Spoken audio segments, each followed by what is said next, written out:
Hare Krishna,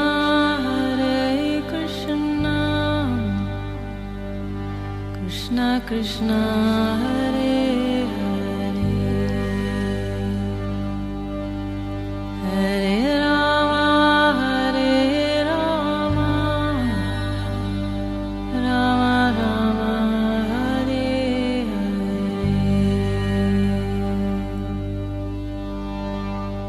नमस्कार, radio मानव रचना 107.8 FM पर मैं हूँ सरता आपके साथ और शुरू हो चुका है प्रोग्राम आत्मदर्शन। जी हाँ, ये प्रोग्राम जिसमें हम बात करते हैं श्री कृष्ण के बारे में, उनकी लीलाओं के बारे में। और अब तक हम इस प्रोग्राम में बहुत सारी पुस्तकों का वर्णन कर चुके हैं, जान चुके हैं बहुत कुछ। और इसी प्रोग्राम में हमेशा की तरह हमारे साथ स्टूडियो में मौजूद हैं रागले खदासी जी, चरणाश्रित योगाचार्य श्री श्रीमद भक्ति वेदांत नारायण गोस्वामी जी की शिष्या। रागले खदासी जी, आपका स्वागत है हमारे स्टूडियो में। हरे कृष्ण। रागले खदासी जी, आजकल हम इस प्रोग्राम में बात कर रहे हैं श्रीमद् भागवतम के बारे में। उसके 100 उपाख्यानों का वर्णन जो है वो चल रहा है और अब तक आप बहुत कुछ हमें बता चुकी हैं। पिछले एपिसोड में हमने जाना कपिल देवहूति संवाद के बारे में, बहुत कुछ आप जानकारी दे रही हैं श्री कृष्ण से जुड़ी लीलाओं के बारे में। उनसे जुड़े पुस्तकों ग्रंथों के माध्यम से हम बहुत सारा ज्ञान अपने श्रोताओं को देने की कोशिश कर रहे हैं। और आज भी इस प्रोग्राम में श्रीमद् भागवतम के 100 उपाख्यानों में से हम बात करेंगे ध्रुव महाराज की कथा के बारे में। ये कथा क्या है, हमें क्या संदेश देती है, ये जानते हैं रागले खदासी जी से। जी। एक राजा थे स्वयंभू मनु और उनकी पत्नी थी शतरूपा, महारानी शतरूपा। तो उनके 2 पुत्र थे, प्रियव्रत और उत्तानपाद जी। तो उत्तानपाद की जो है 2 पत्नियां थी, सुनीति और सुरुचि। तो सुरुचि को राजा अधिक प्यार करते थे और सुनीति जो जिनके पुत्र थे ध्रुव, वो वैसी प्रिय नहीं थी उनकी। अच्छा। तो एक दिन राजा उत्तानपाद सुरुचि के पुत्र उत्तम को गोद में बिठाकर प्यार कर रहे थे। तो उसी समय ध्रुव ने भी गोद में बैठना चाहा, परंतु राजा ने उसका स्वागत नहीं किया। उसी समय घमंड से भरी हुई सुरुचि ने अपनी सौत के पुत्र ध्रुव को महाराज की गोद में आने का यत्न करते देखा। तो उसने ढा भरे शब्दों में कहा, तू राज सिंहासन पे बैठने का अधिकारी नहीं है, तू राजा का बेटा है, किंतु तुझको मैंने अपनी कोख में नहीं धारण किया। दूसरी स्त्री ने गर्भ से जन्म दिया है। यदि तुझे राज सिंहासन की इच्छा है तो तपस्या करके परम पुरुष नारायण की आराधना कर और उनकी कृपा से ही मेरे घर में आकर जन्म ले। ध्रुव तो क्रोध के मारे लंबी लंबी सांसें लेने लगे और पिताजी चुपचाप ये सब देखते रहे और मुँह से एक भी शब्द नहीं बोले। तो पिताजी को छोड़कर ध्रुव रोते रोते अपनी माता के पास आए और सिसक कर रोने लगे। तो सुनीति ने बेटे को गोदी में उठा लिया। सुरुचि ने जो कुछ कहा, माता ने कहा सुरुचि ने जो कुछ कहा वो ठीक ही है, क्योंकि महाराज तो मुझे पत्नी तो क्या दासी भी नहीं स्वीकार करते और उनको लज्जा आती है मुझे पत्नी बोलने में। और तू मंद भागिनी, मुझ जैसी मंद भागिनी के गर्भ से तुमने जन्म लिया है, तो तुम अब द्वेष भाव छोड़कर, अगर तुम उत्तम को वो राज सिंहासन पे बैठाने चाहते हैं तो तुम द्वेष भाव छोड़ दो और अध्यक्षज भगवान के चरण कमलों की आराधना में लग जाओ। माता ने कहा कि देखो, श्री हरि को छोड़कर मुझे तो तेरे दुख का दूर करने वाला कोई भी दिखाई नहीं देता। तो ऐसे ध्रुव महाराज ने जब ये सुना तो उन्होंने अपने पिता के नगर से निकल पड़े और उन्होंने माता की प्रदक्षिणा की रात में 3 बार और रात में ही चल पड़े। अच्छा। तो अब जब ये समाचार सुना तो नारद जी वहाँ पर आए। उन्होंने सोचा कि ध्रुव क्या करना चाहता है। तो उन्होंने बोला, अहो, क्षत्रियों का इतना अद्भुत तेज है और थोड़ा भी मान भंग सहन नहीं कर सकते। अभी तो तुम नन्हे से बच्चे हो और तुम्हारे हृदय में सौतेली माता के कटु वचन इतने घर कर गए। तो नारद जी ने कहा, बेटा अभी तो तू बच्चा है, खेल कूद में मस्त रहता है, अभी हम नहीं समझते कि इस उम्र में तेरा इतना सम्मान या अपमान हो सकता है जी। तो असल में मनुष्य के तो असंतोष के कारण मोह के सिवा कुछ भी नहीं है। संसार में मनुष्य अपने कर्म के अनुसार ही मान अपमान या सुख दुख आदि को प्राप्त होता है। तो माता के उपदेश से तू योग साधना द्वारा जिन भगवान की कृपा प्राप्त करने चला है, वे मेरे विचार से साधारण पुरुषों के लिए उन्हें प्रसन्न करना बहुत ही कठिन है। और तू ये हट छोड़ दे और घर लौट जा। बड़ा होने पर परमार्थ साधन का जब समय आवेगा तभी तुम प्रयत्न करना। विधाता के विधान के अनुसार सुख दुख तो कुछ भी प्राप्त हो, उसी में चित्त को संतुष्ट रखना चाहिए। तो ध्रुव जी ने कहा कि मुझे घोर क्षत्रिय स्वभाव प्राप्त हुआ है, अतः मुझ में विनय का प्राय अभाव है, और सुरुचि ने अपने कटु वचन रूपी बाणों से मेरे हृदय को विदीर्ण कर दिया है, इसलिए उसमें उनका उपदेश नहीं ठहर पाता। मैं उस पद पर अधिकार करना चाहता हूँ जो त्रिलोकी में सबसे श्रेष्ठ है और जिस पर मेरे बाप दादा और दूसरे कोई भी आरूढ़ नहीं हो सके हैं। आप मुझे उसकी प्राप्ति का कोई अच्छा सा मार्ग बतलाइए। आप भगवान ब्रह्मा जी के पुत्र हैं और संसार के कल्याण के लिए वीणा बजाते सूर्य की भांति त्रिलोकी में विचरा करते हैं। ध्रुव की बातें सुनकर भगवान नारद जी बड़े प्रसन्न हुए और उस पर कृपा करने के लिए इस प्रकार सदुपदेश देने लगे। तो नारद जी ने कहा, बेटा तुम्हारी माता सुनीति ने जो कुछ बताया है वो तुम्हारे परम कल्याण का मार्ग है।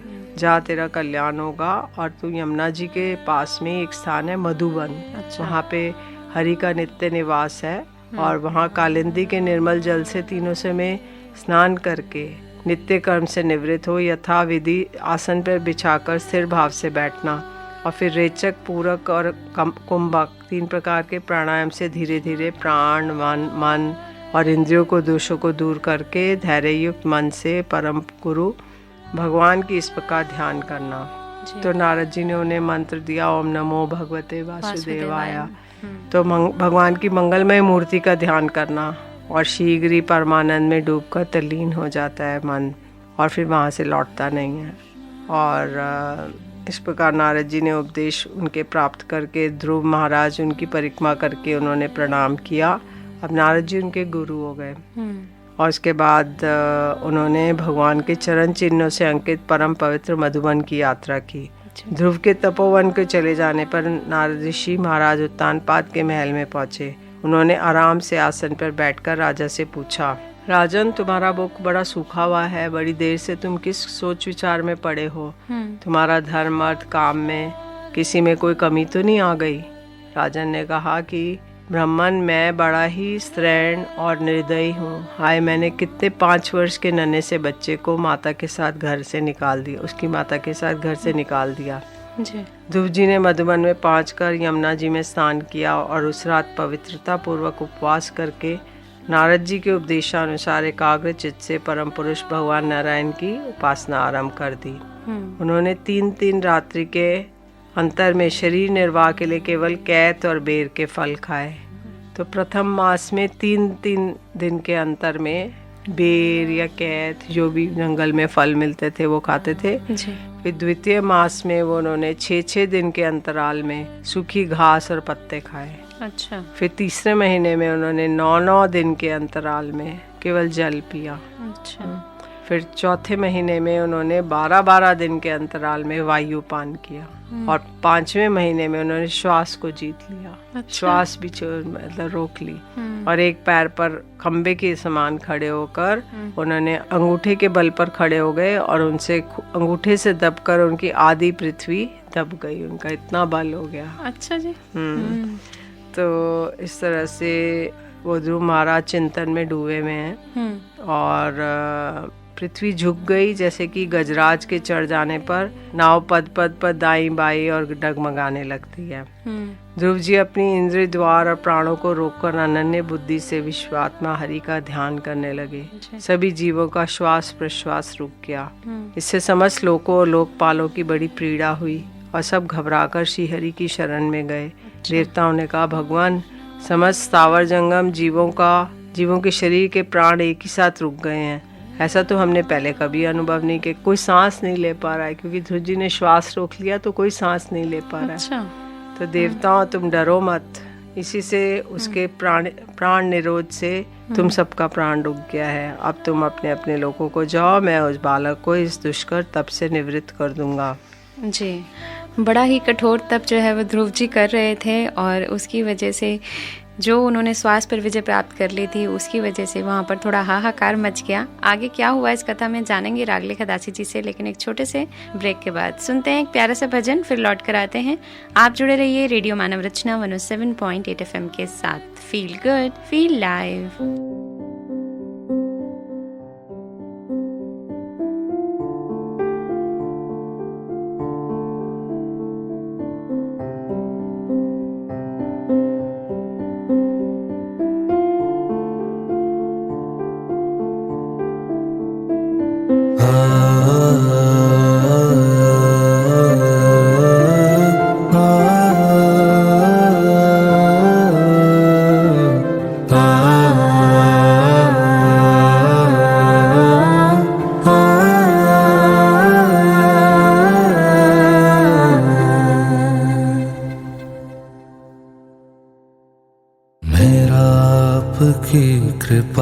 से सब काम हो रहा है, मेरा आपकी कृपा से सब काम हो रहा है।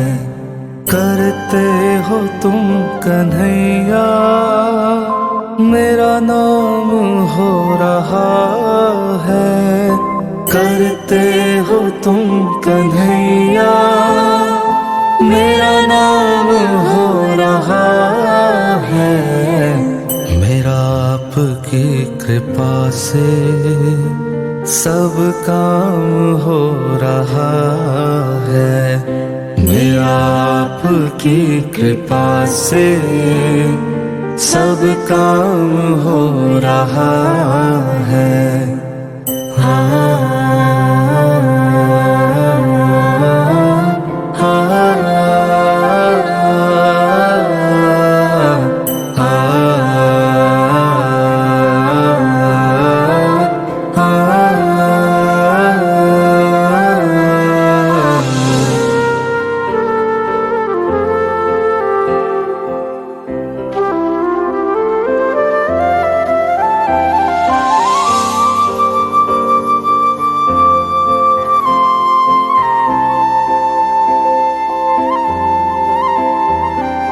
पतवार के बिना ही मेरी नाव चल रही है। पतवार के बिना ही मेरी नाव चल रही है। हैरान है जमाना, मंजिल भी मिल रही है। हैरान है जमाना, मंजिल भी मिल रही है। करता नहीं मैं कुछ भी, सब काम हो रहा है। करता नहीं मैं कुछ भी, सब काम हो रहा है। करते हो तुम कन्हैया, मेरा नाम हो रहा है। करते हो तुम कन्हैया, मेरा नाम हो रहा है। मेरा आपकी कृपा से सब काम हो रहा है। मेरा आपकी कृपा से सब काम हो रहा है। मैं तो नहीं हूँ काबिल, तेरा पार कैसे पाऊं। मैं तो नहीं हूँ काबिल, तेरा पार कैसे पाऊं। टूटी हुई वाणी से गुणगान कैसे गाऊं। टूटी हुई वाणी से गुणगान कैसे गाऊं। तेरी ही प्रेरणा से ये कमाल हो रहा है। तेरी ही प्रेरणा से ये कमाल हो रहा है। करते हो तुम कन्हैया, मेरा नाम हो रहा है। करते हो तुम कन्हैया, मेरा नाम हो रहा है। मेरा आपकी कृपा से सब काम हो रहा है। मेरा आपकी कृपा से सब काम हो रहा है।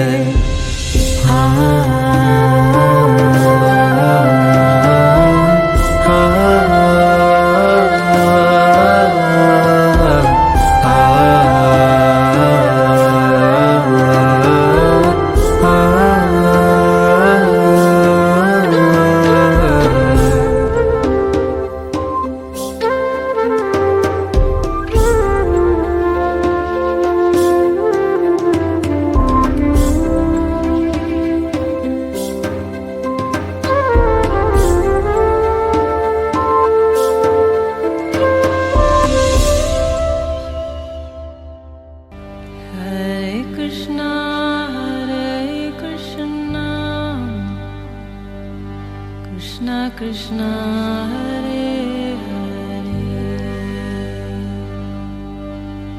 Hare Rama Hare Rama Rama Rama Hare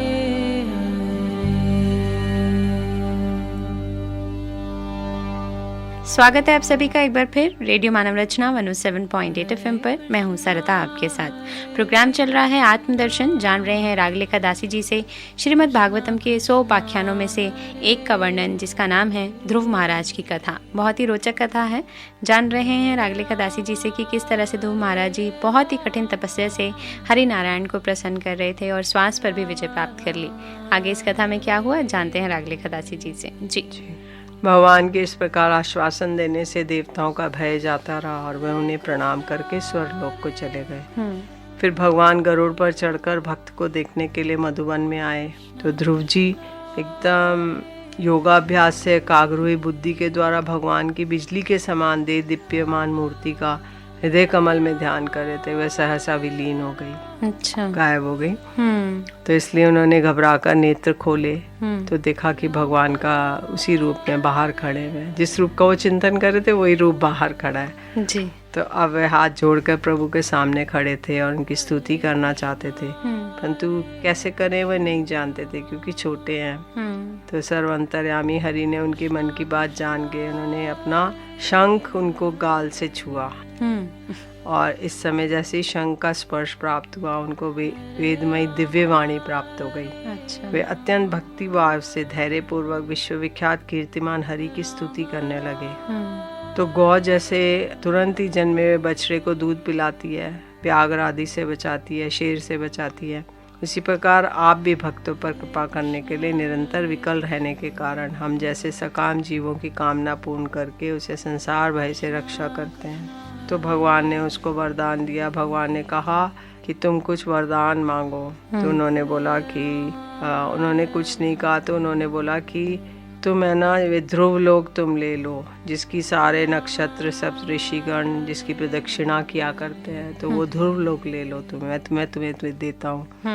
तो भगवान ने कहा कि जब तुम्हारे पिता राज सिंहासन तुम्हें देके वन को चले जाएंगे और तुम 36,000 वर्ष तक धर्म पूर्वक उस पृथ्वी का पालन करोगे और आगे चलकर किसी समय तुम्हारा भाई उत्तम भी शिकार खेलता हुआ मारा जाएगा और उसकी माता सुरुचि पुत्र प्रेम में पागल होकर उसको वन में खोजती हुई दावानल में प्रवेश कर जाएगी। तब तुम्हें मेरा ही स्मरण रहेगा और मेरे ऊपर निज मेरे ही धाम को जाओगे। भगवान गरुड़ ध्वज उसके देखते देखते वो अपने लोक को चले गए और भगवान की छाया को मैंने, ध्रुव जी कह रहे हैं कि भगवान की छाया को तो मैंने 6 महीने में ही पा लिया, किंतु चित्त में दूसरी वासना रहने के कारण मैं उनसे दूर हो गया हूँ, क्योंकि उन्होंने भगवान को तो प्राप्त किया पर उनकी इच्छा थी कि मैं राज्य प्राप्त करूँ। ध्रुव जी सोच रहे हैं कि मेरी मंद भाग्य की मूर्खता तो देखो, मैंने संसार पाश को काटने वाले प्रभु के पाद पद्मों में पहुंचकर और नाशवान वस्तु की याचना की कि मुझे राज्य दे दो, क्योंकि अब उससे भगवान का ज्ञान हो गया तो अब उसे राजपाट सब बिसरा गया। जी। तो उन्होंने जब ध्रुव जी उपवन के पास पहुंचे तो उसके देखते ही महाराज उत्तानपाद तुरंत रचे। अब ध्रुव जी वापस जा रहे हैं। अच्छा। तो अब जो अपने राज्य के समीप आ गए तो राजा उत्तानपाद अपनी पत्नी और उनके साथ उत्तम के साथ उन्हें लेने के लिए स्वागत करने के लिए गए। अच्छा। तो राजा उत्तानपाद उनके रथ से कूदे और उन्होंने अपने पुत्र का सिर सूंघा और आनंद और प्रेम के कारण निकलने वाले ठंडे ठंडे आंसुओं से उसे नहला दिया। तो छोटी माता सुरुचि ने भी चरणों पे झुके हुए बालक को ध्रुव को उठाकर हृदय से लगा लिया और अश्रु गदगद वाणी से चिरंजीव रहो ऐसा आशीर्वाद दिया। तो माता को प्रणाम किया। अब मैत्री आदि गुणों के कारण जिस पर भगवान प्रसन्न हो जाते हैं उसके आगे सभी जीव झुक जाते हैं। इधर उत्तम और ध्रुव भी दोनों बड़े प्रेम से विवल होकर मिले। वीर माता सुनीति के स्तन से उसके नेत्रों से झरते हुए मंगलमय आनंद अश्रुओं से भीग गए। महारानी जी, आपका लाल बहुत दिनों से खोया हुआ था, आप सौभाग्यवश अब लौट आया है, ये हम सबका दूर करने वाला है। उसी समय उन्हें भाई उत्तम के सहित हथनी पर चढ़ाकर महाराज उत्तानपाद ने बड़े हर्ष के साथ राजधानी में प्रवेश किया। तो अब ध्रुव की तरुण अवस्था को प्राप्त हो गए थे और उन्होंने सब लोग उनको आदर की दृष्टि से देखते थे और प्रजा का उन पर बड़ा अनुराग था। उन्होंने सारे भूमंडल के राज्य पर राज्य किया और जब वृद्धावस्था आई तो उन्होंने आत्मस्वरूप का चिंतन करते हुए संसार से विरक्त होकर वन को चल दिए। तो ध्रुव जी ने प्रजापति शिशुमार की पुत्री भ्रमी के साथ विवाह किया और उससे उनके कल्प और वत्सर नाम के 2 पुत्र हुए थे। तो ध्रुव की दूसरी स्त्री वायु पुत्री ईला थी और उससे उनके उत्कल और कन्या रत्न का जन्म हुआ। उत्तम का अभी विवाह नहीं हुआ था। एक दिन वे शिकार खेलते समय उसे हिमालय पर्वत पर एक बलवान यक्ष ने मार डाला और उसके साथ उसकी माता भी परलोक से धार गई। ध्रुव जी ने जब भाई के मरने का समाचार सुना तो वे यक्षों के देश में जा पहुंचे।